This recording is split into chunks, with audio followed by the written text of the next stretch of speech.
Il y a eu 10 morts. Odile Villemain frôlait la catastrophe au Groenland, un grave tsunami. Elle est actuellement au cœur de nombreux projets professionnels. Odile Villemain est à l'affiche de la fiction L'homme de nos vies. Sur la M6 et Salto, elle sera prochainement héroïne de la série Prométhée, sur TF1. En dehors des plateaux de tournage, la comédienne aime également se saisir de sa plume. Et c'est ainsi, forte de ses expériences personnelles, qu'elle a écrit les pages de son livre. Sorti le 2 juin dernier aux éditions Michel Lafon, intitulé Latitude, sillonner le monde pour trouver son propre chemin. Chose qu'elle a faite à ses risques et périls.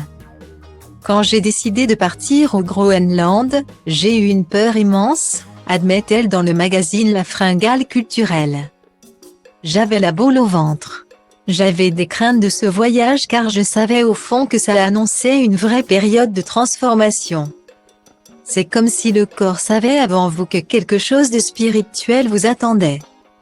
Ma sécurité a été de confier ce voyage à une agence dans le cas où ça n'allait pas. Je savais que je pouvais compter sur eux. J'ai quand même fait quelques imprudences. C'est là où se situe le danger. En se baladant dans le Grand Nord, l'ancienne star de la série Profilage a pris de grandes précautions. Ce qui ne l'a pas empêché de littéralement frôler la mort. Style Audi va place Holdé à 1 et à 1, 8 300 px, minimum et 250 px, at media screen end, minimum 8 990 px, div. À place Holdé à 1 et à 1, 8 620 px, minimum et 350 px, style. Après avoir passé une nuit très venteuse dans une cabane, située dans un flanc de colline, Odile Villemain a décidé de suivre une famille française croisée lors d'une randonnée au pied d'un glacier. Il voulait couper le trajet par la moraine, se souvient-elle. Il s'agit des débris du glacier. Sauf que nous n'avons pas le droit d'y aller.